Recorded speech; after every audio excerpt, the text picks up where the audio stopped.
বগুড়ায় ক্রেতা সংকটে চামড়ার দাম না পাওয়ায় চরম অসন্তোষ বিক্রেতাদের। এদিকে ট্যানারি মালিকদের কাছে মোটা অঙ্কের বকেয়া থাকায় মূলধন সংকটে চামড়া ব্যবসায়ীরা কাঁচা চামড়ায় লবণ দিয়ে সংরক্ষণ করছেন দেশের দ্বিতীয় বৃহত্তম চামড়ার মোকাম নাটোরের চক বৈদ্যনাথের ব্যবসায়ীরা। চামড়া সংরক্ষণ এবং দরদাম নিয়ে বিস্তারিত জানাতে বগুড়ার বাদুরতলা এলাকা থেকে আমাদের সাথে যুক্ত হয়েছেন সহকর্মী রাজীব সেলিম। রাজীব, এবার চামড়া সংরক্ষণের লক্ষ্যমাত্রা কত নির্ধারণ করা হয়েছে? চামড়া ব্যবসায়ীরা কি বলছেন?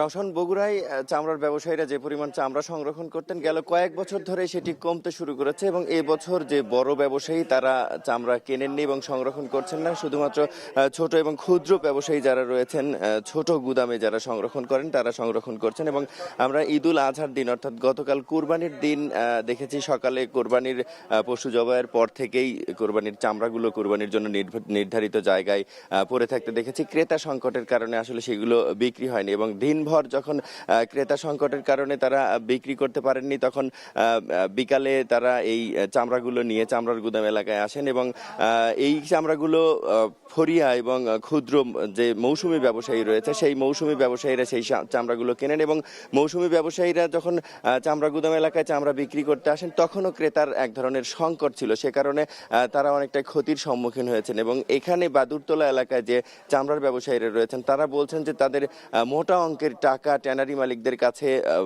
বকেয়া থাকার কারণে আসলে তারা চামড়া কিনতে পারেননি। তারা যে পরিমাণ চামড়া কিনে থাকেন তার অর্ধেকেরও কম কিনেছেন অনেক ব্যবসায়ী। এবং এই এলাকায় এই চামড়ার গুদাম এলাকায় যে বড় গুদাম যেগুলো ছিল সেগুলো সেই ব্যবসায়ীরা এরই মধ্যে ব্যবসা বন্ধ করে দিয়েছেন এবং চামড়া কিনছেন না। এবং এই কোরবানির ঈদ ঘিরে এখানকার ব্যবসায়ীরা সারা জেলায় সবগুলো উপজেলাতে যে মৌসুমি ব্যবসায়ী ছিল তাদের কাছে তাদেরকে মূলধন দিতেন এবং চামড়া কেনার জন্য তাদেরকে অর্থ দিতেন, সেই অর্থ দেওয়াও বন্ধ হয়ে গেছে। সে কারণে যে মৌসুমি ব্যবসায়ী রয়েছে সেই মৌসুমি ব্যবসায়ীরা অনেকটা ক্ষতির মুখে পড়েছেন। এবং আমরা এখন এই চামড়ার গুদাম এলাকায় এসে দেখেছি যে চামড়াগুলোতে লবণ দেওয়া হচ্ছে, সেই চামড়াগুলো তারা আসলে চামড়া কেনা এবং চামড়া সংরক্ষণের যে ব্যয়, এই ব্যয়ের পর আসলে কেমন দামে বিক্রি করতে পারবেন এই ধরনের একটি শঙ্কা রয়েছে বগুড়ার এই যে ব্যবসায়ী রয়েছে তাদের মধ্যে। তারা বলছেন যে ট্যানারি মালিক ঢাকার যে ট্যানারি মালিকরা যে পরিমাণ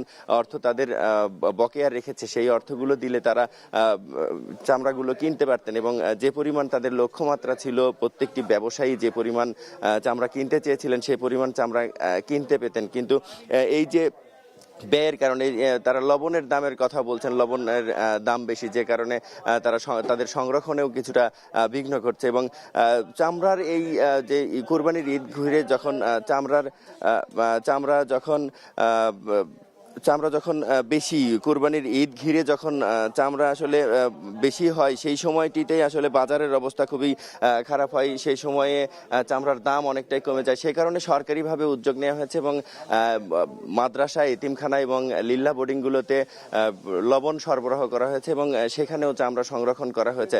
সে কারণে ব্যবসায়ীরা বলছেন যে মাদ্রাসাগুলোতে চামড়া সংরক্ষণ করার কারণে তাদের ব্যবসায়িক কার্যক্রমে অনেকটাই বিঘ্ন ঘটেছে এবং এই ধরনের চামড়ার যে রেট দিয়েছে সরকারিভাবে যে দাম দেয়া হয়েছে সেই দামে তারা বিক্রি করতে পারবেন কিনা চামড়া কেনার পর, সংরক্ষণের পর, সংরক্ষণ ব্যয়ের পর, সেটি নিয়েও তাদের শঙ্কা রয়েছে। এই ছিল আমার কাছে বগুড়ার চামড়ার গুদাম এলাকা থেকে চামড়ার দরদামের সব শেষ খবর। মাহবুব, নাটোরের চামড়া সংরক্ষণের কি অবস্থা? দাম ঠিকমতো পাচ্ছেন কিনা ব্যবসায়ীরা?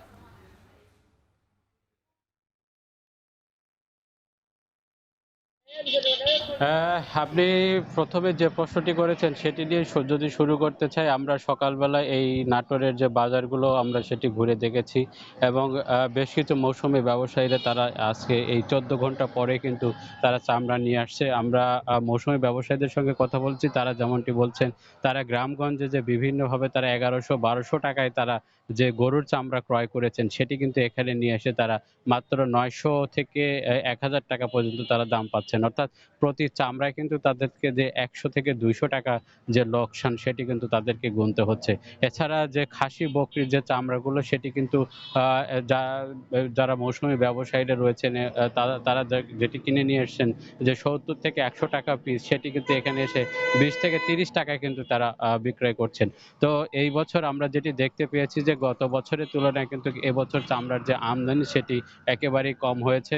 নাটোর জেলা চামড়া ব্যবসায়ী সমিতির গ্রুপের নেতারা যেটি বলছেন যে এখন পর্যন্ত প্রায় 25 থেকে 30 হাজার পিসে সব মিলে তারা চামড়া সংগ্রহ করতে পেরেছেন।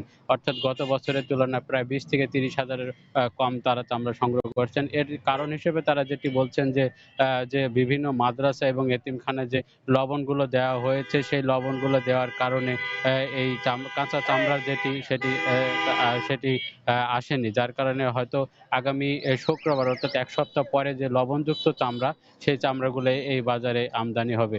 তো সব মিলে মৌসুমী ব্যবসায়ীরা যেটি বলছিল যে তাদেরকে প্রতি চামড়ায় প্রায় ১ থেকে ২০০ টাকা লোকসানের কারণে কিন্তু তারা অনেকটাই লোকসানের শিকার হচ্ছেন। তারা এমনটাই বলছেন এবং আপনাকে জানিয়ে রাখি যে এবছর নাটোরে প্রায় ১২ লাখ পিস যে আ গরু সহ যে বিভিন্ন চামড়া রয়েছে, সেই চামড়া সংগ্রহের লক্ষ্যমাত্রা কিন্তু ধরা হয়েছে। তবে এই লক্ষ্যমাত্রা আদৌ পূরণ হবে কিনা সেটি নিয়ে কিন্তু সংশয় রয়েছে এবং এর যে ৪০ থেকে ৫০ কোটি টাকার যে একটি লেনদেনের সম্ভাবনা সেটি হয়তো হবে। তবে সব মিলাই যদি বলি যে এই মুহূর্তে যারা ঈদের ২য় দিনে কিন্তু লবণ দিয়ে তারা চামড়া সংরক্ষণ করছেন এবং বেশ কিছু চামড়া কিন্তু এখনো আড়তের সামনে পড়ে রয়েছে। তো সেগুলো লবণ দিয়ে তারা সংরক্ষণ করবে বলে আমাদেরকে এমনটি জানিয়েছেন। তো এই ছিল নাটোর থেকে চামড়া বাজার নিয়ে সবশেষ খবর।